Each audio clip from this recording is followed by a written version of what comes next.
নাকি আপনাদের একটা মেয়েকে জোর করে ধর্ষণ করতে ভালো লাগে? এটা না আসলে আমার বুঝে আসে না। মানে একটা মেয়ে চিল্লাচিল্লি করতেছে, কান্নাকাটি করতেছে, তাকে থাপ্পড় দিচ্ছে, ধর্ষণ করতেছে, দ্যাটস ইট, অনেক ভালো লাগে এটা আপনাদেরকে? যদি এটা ভালো নাই লাগে তাহলে প্লিজ হয় বিয়ের বয়স হলে বিয়ে করে ফেলুন, নতুবা পতিতালয়ে যান। তবু প্লিজ আরেকজনের মেয়েকে, আরেকজনের বোনকে ধর্ষণ করবেন না।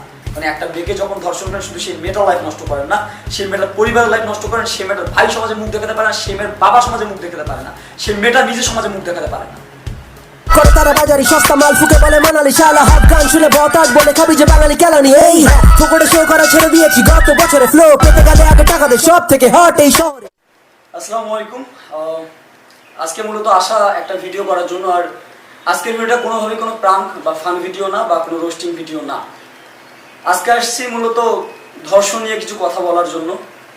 2 মিনিট সময় দিয়ে কথাগুলো শুনুন। আই থিঙ্ক কথাগুলো আপনার উপকারে আসবে বা কথাগুলো আপনার ভালো লাগবে। ধর্ষণ নিয়ে বলার কিছু নেই। অমানুষ মানুষ হবে না আপনার কথায় বা আমার কথায়। আর আপনাদের বোনকে ধর্ষণ না করলে নড়ে উঠবে না আপনার অনুভূতি। যখন নিজের বোন ছেঁড়া জামা রক্তাক্ত দেহ নিয়ে আপনার সামনে দাঁড়াবে, সেদিন পুরুষাঙ্গ অসার বোধ হবে, পুরুষ জাতি হিসেবে লজ্জিত মনে হবে। তখন সমস্ত যৌনশক্তি হারিয়ে পেশি শক্তি দিয়ে খুঁজতে যাবেন বাংলা সিনেমার হিরোর মতো সেই ধর্ষককে। আবার উই ওয়ান্ট জাস্টিস নামে মিছিলে নেমে মেয়েদের বক্ষ দেশে তাকিয়ে হা করে যৌনকুদে হারিয়ে যেতে দেখেছি অনেককে। মুখোশের আড়ালে অন্ধকারে তুমিও পুরুষ, আমিও পুরুষ। আসেন সহজ করে প্রতিবাদ করার আগে প্রতিরোধ করার চেষ্টা করি। আচ্ছা, আপনাদের একটু খোলাসা করেই খুলে বলি, হয়তো কমলেও কমতে পারে একটু ধর্ষণ। ধর্ম নিয়ে আসবেন না কখনো, মানবিকতা নিয়ে আসুন। আমি নারী পুরুষ কারো দিকে দোষ দিতে আসি, শুধু হিউম্যান নেচার নিয়ে কথা বলতে এসেছি। আমি একজন মুসলিম একজন ছেলে। ভেবে না আমি নিউ ইয়র্কে বসে আছি, আমার সামনে সি বিচে কিছু মেয়ে বিকিনি পরে ঘুরছে, তাই বলে কি তাকে ধর্ষণ করবো আমি? নাকি ধর্ষণ শেষে বলবো ধর্ষণের জন্য মেয়েটির জামা কাপড় দায়ী, মানে মেয়েটি বিকিনি পরেছিল যার কারণে আমি মেয়েটিকে ধর্ষণ করেছি। যে যার জীবন নিয়ে চলে। আসলে এইভাবে কখনো জীবন চলে না যে একটা মানুষ জামা কাপড় পরে আসলো বিকিনি, আমি তাকে ধর্ষণ করব। এখন মুসলিম হিসেবে বেগানা নারী হতে দূরে থাকা আমার নফসের দায়িত্ব। কেউ যদি নিউড হয়ে থাকে তাও তার থেকে দূরে থাকা আমার দায়িত্ব। তাকে ছুঁয়ে দেখো আমার ধর্মে নিষেধ আছে। তাই নিজের ধর্মটা ঠিক রাখুন। দুনিয়ার সব মেয়ে যদি নিউড হয়ে ঘুরে বেড়ায়, কখনো কেউ রেপ হবে না। এসব কথা ভালো মানুষ ছাড়া বুঝবে না। আর ধর্ষকরা কখনো ভালো মানুষ হয় না। ইভেন ধর্ষকরা কখনো মানুষই হয় না। তাদেরকে আমার মনে হয় না তাদেরকে মানুষ বলা ঠিক হবে। ধর্ষকরা একটা অমানুষ। আসলে আপনাদেরকে একটু সহজভাবে ও অন্যভাবে বুঝাই। আসলে ধর্ষণটা প্রতিরোধ করার জন্য আমরা যদি শুধু ছেলেরাই এগিয়ে আসি তাহলে কিন্তু পসিবল না। মেয়েদের কারণে অনেক সময় ধর্ষণ হয়। সো যখন ছেলে মেয়ে দুজনে আমরা নিজেদের জায়গা থেকে ঠিক থাকবো, নিজেরা নিজের ধর্মের জায়গা থেকে ঠিক থাকবো, অবশ্যই ধর্ষণ প্রতিরোধ করা সম্ভব। কারণ একজন মুসলমান ছেলেকে কখনোই তার ধর্ম বলে না একটা বেগান নারীকে ছুঁয়ে দেখতে বা একটা নারীকে ধর্ষণ করতে। সো আমার সামনে যত মেয়ে নিউড হয়ে ঘুরে বেড়াক কিংবা যত মেয়ে নগ্ন হয়ে ঘুরে বেড়াক, আমি তার দিকে কখনো তাকাবো না। তাহলে অবশ্যই আমার দেশ থেকে ধর্ষণ প্রতিরোধ করা সম্ভব। আমি একজন ছেলে মানুষ, আর একজন ছেলে হিসাবে বা একজন পুরুষ হিসাবে আমার মাঝে একটা যৌন অনুভূতি জাগতেই পারে। আর এই যৌন অনুভূতি শুধু আমার না, সকল পুরুষের মাঝেই আছে। আল্লাহ তাআলা আমাকে ঠিক এভাবেই সৃষ্টি করেছেন, যেমনভাবে তোমার বাবাকে সৃষ্টি করেছে, যেমনভাবে তোমার ভাইকে সৃষ্টি করেছে। আর প্রতিটা পুরুষকে ওভাবেই বানানো হয়েছে। নারী দেহ একটু খোলামেলা দেখলে আমাদের একটু অনুভূতি জাগবেই। সিম্পল একটা ব্যাপার। আর নারী দেহ দেখার পরেও, নারী দেহ খোলামেলা দেখার পরেও যদি আমার অনুভূতি না জাগে, তাহলে অবশ্যই আমি পুরুষের মধ্যে গণ্য হব না। আর এরকম ভদ্র পুরুষ নিয়েই বাংলাদেশের রাজধানীতে 57% সংসার পরকীয়ার মাঝে চলতেছে। এমন অনেক পুরুষ আছে যারা পুরুষ নামে কাপুরুষ, এবং তাদের কারণেই আজকে 57% মেয়ে পরকীয়ার সঙ্গে যুক্ত হয়ে আছে। এটা আসলে তাদের দোষ না, এটা আমাদের সমাজের দোষ। এটা আর আরেকটা জিনিস কি, আমরা ছোট থেকে বড় হয়ে আসছি আমাদের মা বোন চাচি সবাইকে পর্দার মাধ্যমে দেখতে। তারা সবসময় থাকতো কি পর্দায় থাকতো, মাথায় কাপড় দিত, ভালো জামা কাপড় পরতো। বাট হুট করেই যখন আমরা রাস্তাঘাটে একটা মেয়েকে দেখি, রাস্তায় একটা মেয়েকে দেখি যে মাথায় তো কাপড় নেই প্লাস বুকে ওড়না নেই, আমাদের মাঝে একটা আলাদা শিহরিত চলে আসে, মানে ইস ফিল আসে একটা, এটা বলার কিছু নেই। আর যদি কোনো মেয়ে শাড়ি পরে বাইরে বের হলো, প্লাস তার যদি কোনো পেটে একটু দেখা গেল, ও মা আর কিছু লাগে? মানে আমাদের একদম, মানে আমি একজন পুরুষ, আমাদের মাঝে পুরুষ জেগে ওঠে নাকি, মানে পৌরুষত্ব আমরা তখনই জেগে ওঠে একটা মানে মেয়ের একটা খোলা পেট দেখলে। আরো যদি কোনোভাবে তার নাভিটা দেখা যায়, আর ফিলিং কিছু বলার নেই। আসলে এটা না, আমি ছেলেদেরকে দোষ দিতেছি না, এটা আমাদের সমাজকেও আমি দোষ দিতেছি না। এটা আসলে হচ্ছে কি, আমরা ছোট থেকে বড় হয়েছি আমাদের মা চাচিকে দেখতে দেখতে, যারা পর্দার মধ্যে ছিল। হুট করে রাস্তায় যখন একটা খোলামেলা মেয়েকে দেখি আমাদের যৌন অনুভূতি আসবে, এটা একদম খুব একটা সিম্পল একটা ব্যাপার, এটা নিয়ে বলার কিছু নেই। বাট এই সিম্পল ব্যাপারটাকে আমাদের কন্ট্রোল করতে হবে। একটা মেয়ে খোলামেলা দেহ নিয়ে বের হয়েছে জন্য যে তার দিকে আমি তাকিয়ে থাকবো, এটা না। আমাকে নিজের জায়গা থেকে কন্ট্রোল করতে হবে, আমাকে আমার ধর্মের জায়গা থেকে কন্ট্রোল করতে হবে, তবেই ধর্ষণটা প্রতিরোধ সম্ভব। আমরা যদি বাইরের দেশে তাকাই তাহলে আমরা দেখতে পারবো যে একটা ছোট 5 বছরের বাচ্চা, ধরেন আমেরিকার দিকে আমরা যদি তাকাই, ছোট একটা 5 বছরের বাচ্চা, সে ছোট থেকে দেখে আসতেছে তার বাবা মাকে তার সামনে কিস করতেছে, তার বোন বাইরে ডেটে যাচ্ছে, সে যখন বাইরে রাস্তাঘাটে ঘুরে দেখে রাস্তাঘাটে মানুষজন কিস করতেছে, এক অপরকে হাত করতেছে, এটা একটা স্বাভাবিক জিনিস তার কাছে। সে ছোটবেলা থেকে, তার যখন 5 বছর বয়স, সে যখন থেকে বুঝে, সে তখন থেকে দেখে আসতেছে, এটা একটা সিম্পল একটা ব্যাপার। সো বড় হওয়ার পরে সে যখন একটা সি বিচে বসে থাকে, সেখানে যখন কিছু মেয়ে নগ্ন হয়ে ঘুরে বেড়ায় বা কিছু মেয়ে বিকিনি পরে ঘুরে বেড়ায়, তার মাঝে কিছু ফিলেই আসে না, কারণ সে ছোট থেকেই সব দেখতে দেখতে অভ্যস্ত। আর আমি বাংলাদেশের একটা ছেলে, আমি ছোট থেকেই দেখে আসতেছি আমার মা বোন চাচিরা সবাই শাড়ি পরে ঘুরে, সবাই পর্দার সাথে ঘুরে, হঠাৎ করে একটা নারীকে খোলামেলা দেখলে আমার মাঝে একটা ফিল আসবেই, দ্যাটস ইট। এটা একটা সিম্পল একটা ব্যাপার, বাট এটাকে কন্ট্রোল করতে হবে ভাই। আপনি যদি নারীদের খোলা দেখেই যদি তার উপর ঝাঁপিয়ে পড়েন, তাহলে আপনি কিসের পুরুষ? পৌরুষত্ব আপনি বাহিরে না, পৌরুষত্ব আপনি নিজের বউয়ের কাছে দেখান।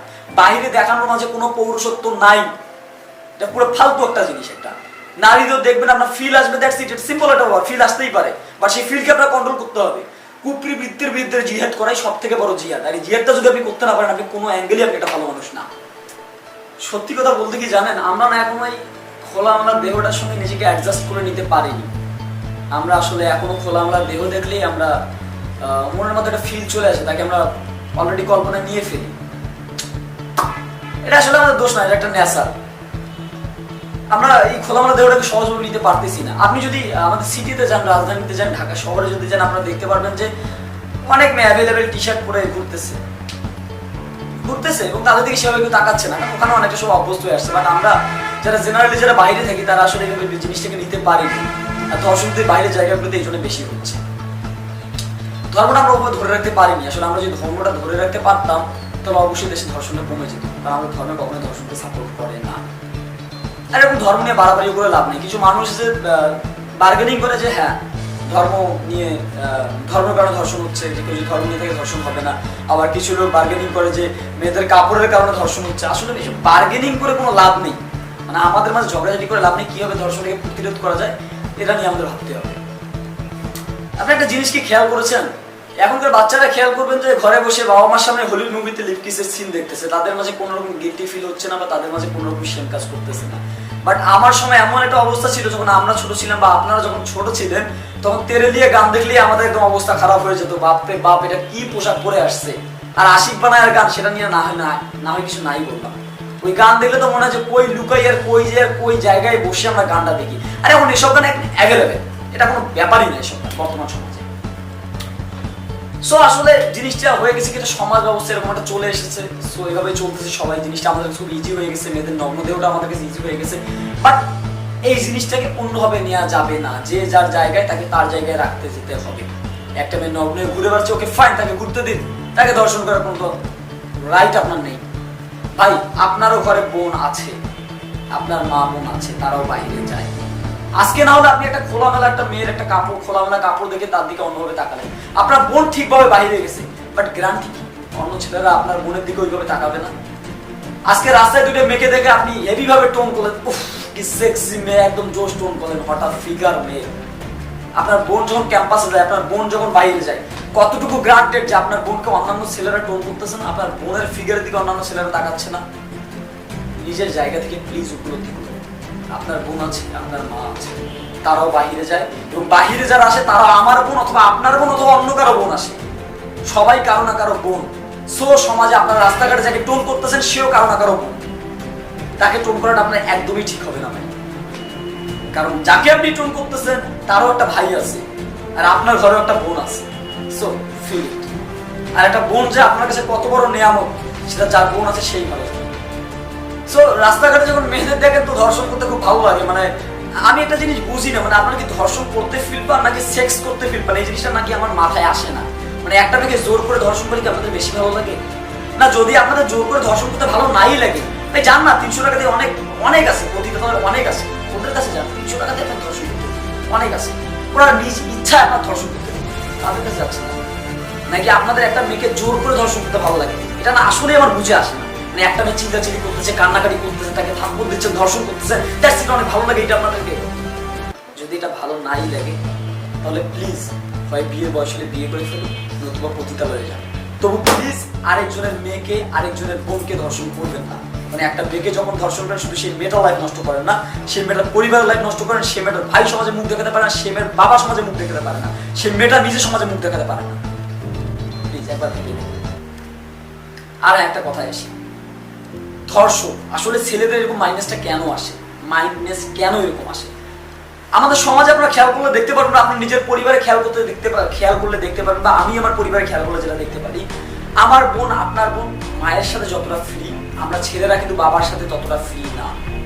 একটা মেয়ে যখন পিরিয়ড শুরু হয়, সে রিল্যাক্সে তার মায়ের সঙ্গে সবকিছু শেয়ার করে, বা তার বড় বোনের সঙ্গে সবকিছু শেয়ার করে যে আপু আমার এটা হয়েছে, আমি কেমনে কি করবো।